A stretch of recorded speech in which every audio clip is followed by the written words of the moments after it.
Só a maior parte das pessoas, quando ouve falar em saúde mental, pensa em doença mental.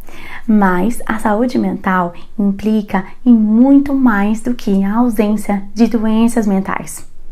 Então, pessoas mentalmente saudáveis compreendem que ninguém é perfeito, né? Que a perfeição não existe e que todos possuem limites e que não se pode ser tudo para todos. Essas pessoas vivenciam diariamente uma série de emoções, como a alegria, o amor, a satisfação, a tristeza e a frustração, de um jeito positivo, entendendo que isso faz parte do dia a dia e da vida. As pessoas com saúde mental são capazes de enfrentar os desafios e as mudanças da vida cotidiana com equilíbrio e sabem procurar ajuda quando têm dificuldade em lidar com os conflitos, com alguma perturbação, algum trauma ou também com transições importantes da sua vida. A saúde mental de uma pessoa está relacionada também com a forma como ela reage às exigências da vida, ao modo também como ela se harmoniza com seus desejos, com o que ela anseia, com as ideias que ela tem e também as idas e vindas aí de emoções. Ter saúde mental nada mais é do que estar bem consigo mesmo e com os outros, aceitar as exigências da vida, saber lidar com as boas emoções e também com aquelas que não são tão agradáveis, mas entender que faz parte da vida, além de reconhecer os seus limites e buscar ajuda sempre que necessário, não ter vergonha de se expor a pedir ajuda, tá? Agora que você já sabe o que é a saúde mental, a gente pode falar das principais doenças relacionadas com o trabalho remoto e com a saúde mental e como evitá-las. Me diz aí, escreve aqui, quem já ouviu falar da síndrome de burnout? Também é conhecido como esgotamento profissional. Quem já ouviu falar? Escreve aqui para eu dar uma olhadinha. Bastante gente conhece, hein? Muito bom. Ok, bom, é um distúrbio psíquico, tá? Uma das suas principais características é o estado de tensão emocional e o estresse vindo de condições de trabalho desgastantes, no sentido emocional, psicológico e físico. O profissional com burnout pode apresentar agressividade, irritabilidade, mudanças de humor, dificuldade de concentração, um pessimismo demasiado, insônia e etc. O tratamento do burnout é feito com psiquiatra, antidepressivos e a terapia. Agora, como evitar, Thelma? Olha, muitos casos que eu vi de burnout, que eu vivenciei quando eu era RH, tanto no banco que eu trabalhei, quanto em empresas de TI também, que eu já tive experiência enquanto RH, estavam relacionados com uma autocobrança exacerbada de si mesmo. Então, pensa assim, que o cargo já tinha a cobrança da empresa, por ser um cargo de gestão, por exemplo. Mas a própria pessoa queria ser perfeita e a perfeição não existe. Então, evitar situações desgastantes, situações em um alto nível de cobrança de si mesmo, pode ajudar a evitar o burnout. Além disso, praticar atividades que diminuam o estresse são formas aí de evitar essa síndrome, tá? Eu vou deixar no link a descrição de uma avaliação de risco de esgotamento. É uma avaliação com base científica fornecida pela IERBO, tá? Então vai ser bem interessante você fazer. Comenta aqui como foi para você fazer esse teste, tá? Agora, a ansiedade. Então, muitas pessoas não sabem que a ansiedade nem sempre é uma doença. Você sabia? Ela nem sempre é ruim. Por quê? Nós temos dois tipos. A ansiedade normal e a ansiedade patológica. A ansiedade normal, ela é saudável, porque ela impulsiona a pessoa a realizar projetos, a prosperar, planejar o futuro. Ela é como um anseio, um desejo. Já a ansiedade patológica é uma preocupação intensa, excessiva e persistente que representa medo de situações aí cotidianas, né? Na ansiedade, como patologia, podem ocorrer diversos tipos de sintomas. Então, tem frequência cardíaca elevada, a respiração rápida também, sudorese, sensação de cansaço, então tem diversos aí sintomas. A ansiedade passa a ser um problema quando ela interfere nas atividades diárias, quando ela está fora de proporção com base na situação e quando ela dura muito mais tempo do que o esperado. Para a ansiedade, a gente tem o autotratamento, que inclui atividade física, uma dieta saudável, sono regular, exercícios de relaxamento e a participação em grupos de apoio também tem ajudado bastante. É recomendado evitar a cafeína, o álcool e a nicotina nesses períodos, tá? A gente indica a procura de assistência médica em casos de incapacidade de trabalhar ou de realizar as atividades do dia a dia e também quando há uma sensação aguda de tristeza e desânimo. Agora, como evitar, Thelma? No trabalho remoto, a atenção é com a cobrança, né? Assim como o trabalho também presencial nesse caso, com a cobrança, como o burnout. Então, um perfil perigoso aqui é o de querer dar conta de tudo, né? De não delegar. Então, isso pode ajudar aí a não evitar ter a ansiedade. Então, lembre-se assim, juntos vamos mais longe e mais rápido. Então, não assuma tudo, delegue, treine pessoas e não assuma mais do que você pode dar conta, certo? Próximo é o estresse. O estresse é um estado de tensão mental ou emocional também resultante de circunstâncias adversas ou muito exigentes. Sintomas de estresse mais comuns são a queda de cabelo, a impaciência e também podem ter casos de tontura, de dores de cabeça aí frequentes. O estresse está ligado com o aumento de níveis de cortisol na corrente sanguínea. Olha que interessante. E esse aumento, além de afetar a mente, pode levar a doenças físicas. Então pode ter aí alergias, as tensões musculares, né, por exemplo. Então é por isso que o estresse muitas vezes causa aquela rigidez aqui na tensão, aquela rigidez e tensão aqui na região da nuca, tá? O estresse tem a mesma indicação que a ansiedade. Existe um autotratamento que inclui a atividade física também, uma dieta equilibrada, o sono regular impacta também na ansiedade e exercícios de relaxamento. Os grupos de apoio também são indicados nesse caso, tá? Tem vários indicadores de grupos de apoio serem bem-sucedidos, tá? Pessoas aí com os mesmos sintomas, vivenciando as mesmas coisas, têm aí se ajudado.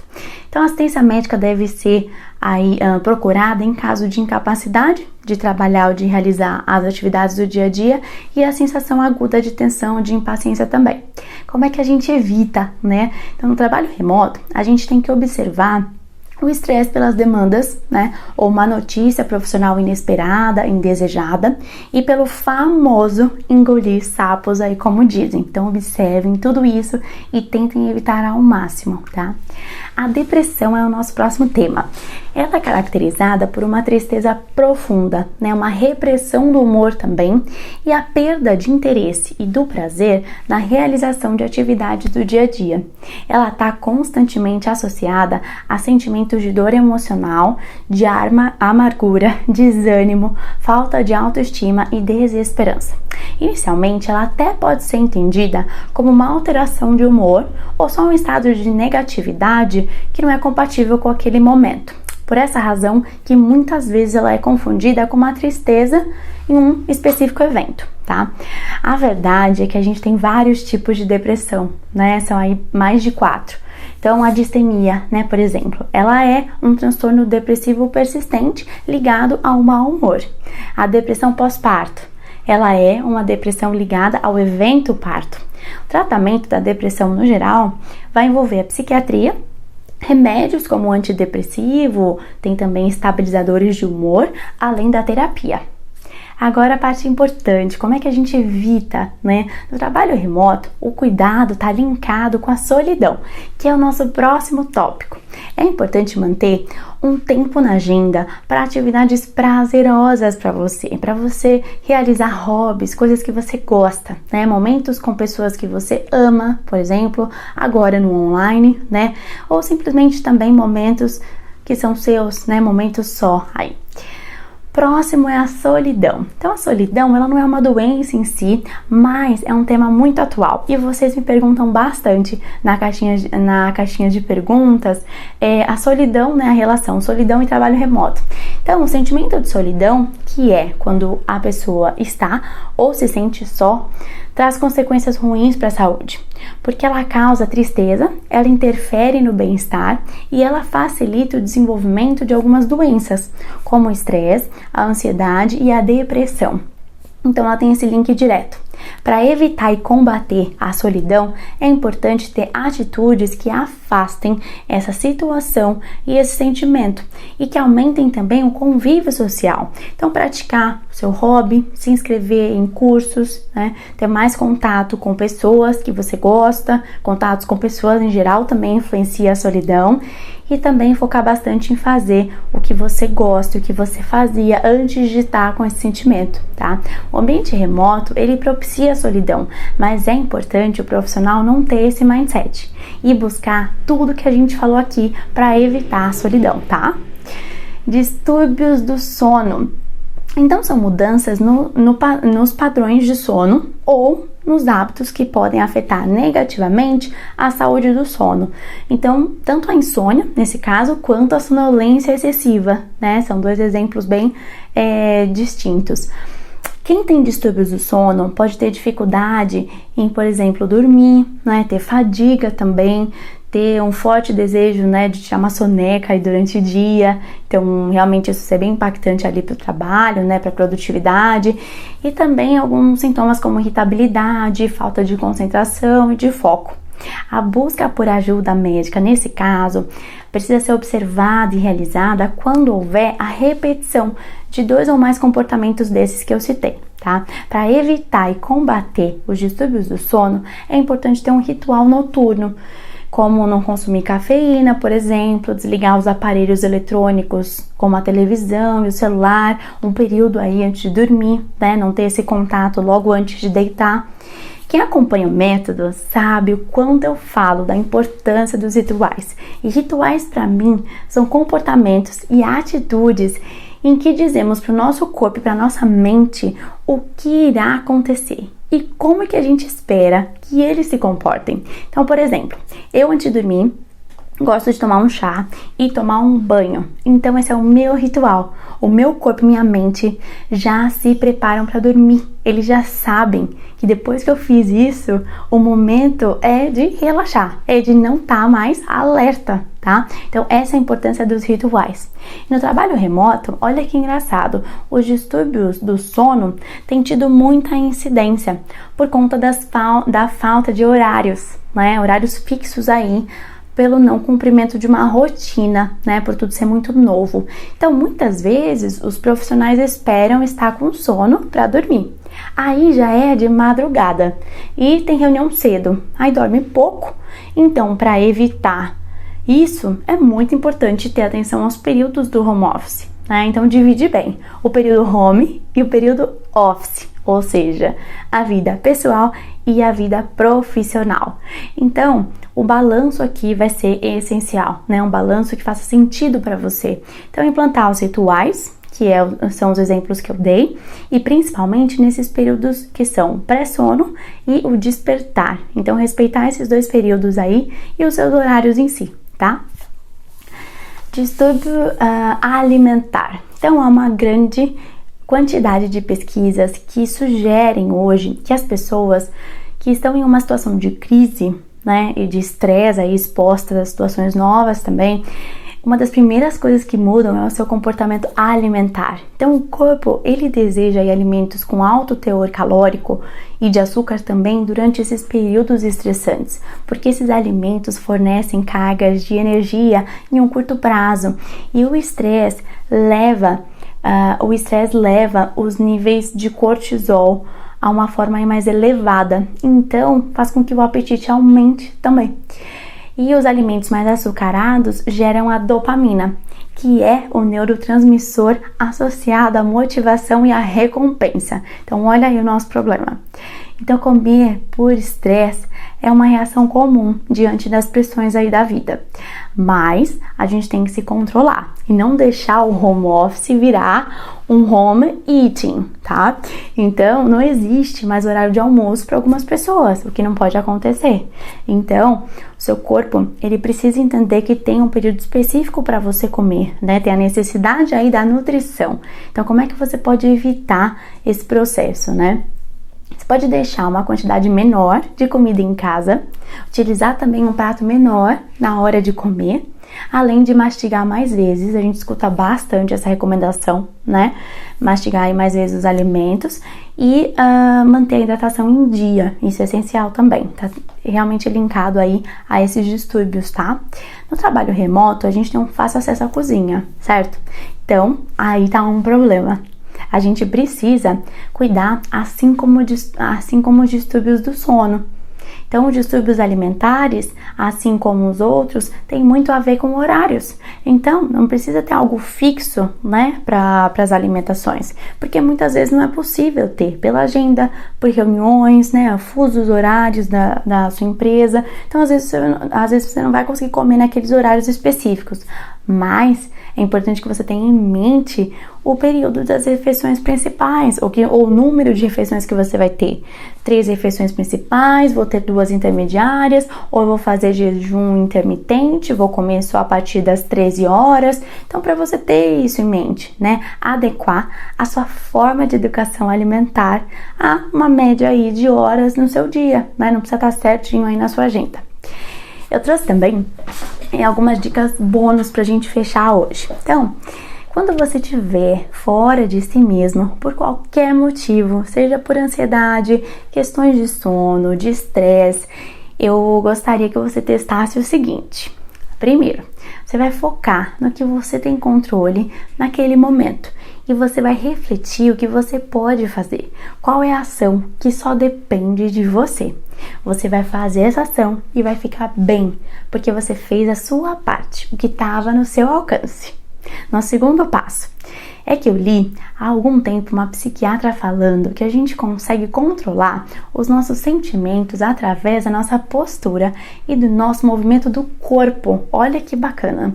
Então, quando você estiver nessas situações, force o seu sorriso por alguns minutos. E também deite o seu corpo como se você estivesse na praia. Sabe aquela posição com as mãos para trás, assim, deitado, os pés para cima, na praia mesmo? Então, faz isso onde você estiver. Ficar nessa posição e sorrindo, forçando aí o sorriso, vai fazer seu corpo liberar hormônios que vão alterar os seus sentimentos. Não julga, testa e me fala. Eu testei e funcionou. Aqui é importante lembrar que a gente está com o distanciamento físico e não o social. Então, a gente precisa se adaptar. Embora a gente precise estar fisicamente separado, a gente pode se conectar.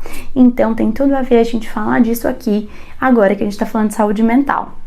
É importante ter um balanço, que você pensa e faça um balanço do que você tem feito e quão criativo você tem sido nesses momentos, tá? Eu reuni algumas ideias aqui de como ficar sozinhos juntos, tá? Primeira dica, eu já fiz aqui, foi muito legal. É um jantar online com amigos e com família também. Então, vocês podem cozinhar a mesma coisa, seria aí o mesmo menu, ou pedir a mesma comida. Então, exemplo, as duas famílias aí pedem uma pizza. Então, vocês comem juntos, no mesmo momento, na frente das câmeras, cada um na sua casa, e assim vocês vão se ver, né? Fazer um jantar aí de verdade e remoto. Tá? É bem legal. Dá para matar a saudade e conviver aí, ter interação de uma forma bem legal. A outra ideia é agendar um jogo online com quem você tá com saudade, tá sentindo falta, tá? Eu sugiro um jogo chamado Gartic. Eu vou deixar o link aqui também. É um jogo de adivinhar desenhos com muita diversão, porque você tem que desenhar com o mouse aí do computador e não é tão fácil. Então fica bem divertido. Também tem stop, tem bingo online. Então testa com a sua turma e com o seu grupo e vê qual vocês gostam mais. Além disso, seja criativo, né? Quer se divertir, zoar um pouco? imprime o rosto de alguns amigos e cola num cabo de vassoura. Daí você tira algumas fotos com eles em casa, né, com esse cabo de vassoura e publica aí, divulga no grupo de amigos de vocês, no WhatsApp, vai ser bem divertido. Eu também acho legal criar um grupo de WhatsApp com seus amigos e compartilhar. Então, compartilhar um livro que você viu, né, que você leu, que é legal, uma série que você viu. Então, é bem interessante ter essa troca, né, algo que você aprendeu, que você ouviu alguém falar, testou e funcionou. Então, incentiva essas trocas, né? Outra dica legal de cozinhar é você ter momentos de diversão com a sua família. Então, pensa, vocês estão juntos o tempo todo, todos os dias. Então, que tal fazer uma competição? É assim, todos cozinham, tá? Pai, mãe, filho, e na mesma refeição. Então, um faz uma salada, o outro faz arroz, outro frango, um outro uma sobremesa. Então, por exemplo, depois de comer, vocês fazem uma votação. Então, uma nota aí para cada prato. E a nota mais baixa, adivinha? Vai lavar a louça. Então é uma forma legal, é uma interação aí, ou no momento do almoço ou do jantar, para você e sua família. A outra dica, você já pesquisou karaokê no Google com a sua música preferida? Se não pesquisou, faz essa pesquisa. Você vai cantar facilmente em karaokês gratuitos e online e ter uma noite musical muito divertida. Pode ser com a sua família ou também online com os amigos, tá? Aproveite esse momento para cuidar das relações com as pessoas que você convive. Como a maior parte da nossa rotina tem sido com uma tela diariamente, a gente não pode esquecer que nós temos os humanos ao nosso redor e não os computadores, tá? Vamos para as perguntas de hoje? Vamos lá. Dá uma olhada aqui. Ok. Thelma, eu tomo remédios para a depressão. Home office pode piorar o meu quadro? Vamos lá? Olha, eu vou responder com alguns casos que eu já cuidei, tá? Então, assim, eu já vi pessoas com depressão que ficaram bem no home office, né? E pessoas que precisaram de acompanhamento no período de home office. O que é indicado é que você se perceba, né? Se os seus remédios continuam fazendo os efeitos esperados, como é que você está se sentindo, né? Quais são os seus sentimentos no dia a dia, quais sentimentos que predominam no seu dia a dia, tá? Bora lá. Vamos para a próxima. Eu tenho um histórico de depressão crônica na família, mas nunca tive nenhum sintoma. O trabalho em casa pode me fazer ter sintomas? Tenho esse receio. Essa é outra pergunta que eu preciso que você se observe, né? Uma forma de pensar, no seu caso, é que você não desencadeou até agora, né? Esse processo de depressão crônica. Então, cuida da sua saúde mental em casa, com mais dedicação quando você iniciar o trabalho remoto, fazendo pausas, respeitando a sua jornada de trabalho, mantendo os seus hobbies, né? Mesmo na pandemia, então fazendo as coisas à distância, descobrindo novos hobbies e não perdendo o contato com as pessoas que são importantes para você. Então, mesmo na quarentena, que você utilize vídeos e faça ligações, tá? Então, seu caso vai ser bem importante, foca nisso, tá? Bom, foi tudo isso por hoje. Obrigada pela participação de vocês. Se tiverem perguntas, podem colocar aqui no comentário que eu respondo. Lembrem-se de fazer o teste de burnout, tá? Que eu vou deixar o link aqui. Se cuidem e até a próxima!